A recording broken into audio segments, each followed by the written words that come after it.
নমস্কার, আমার বাগানে আপনাকে স্বাগত জানাই।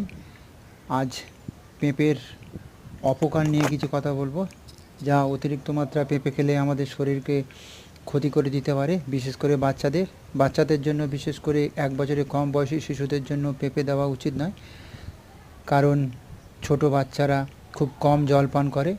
এমন পরিস্থিতিতে পর্যাপ্ত পরিমাণে জল খাওয়া ছাড়াই উচ্চ ফাইবারযুক্ত পেঁপে খেলে মল শক্ত হয়ে যেতে পারে, যার কারণে শিশুরা কোষ্ঠকাঠিন্যের সমস্যায় ভুগতে পারে।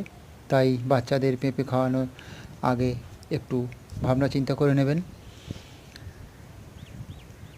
গর্ভবতী মহিলাদের জন্য ক্ষতিকারক হতে পারে। কাঁচা পেঁপেতে ক্ষীরের পরিমাণ খুব বেশি থাকে, যা জরায়ুর সংকোচনের কারণ হতে পারে। এছাড়া পেঁপেতে উপস্থিত পেপাইন দেহের ঝিল্লির ক্ষতিগ্রস্ত করে,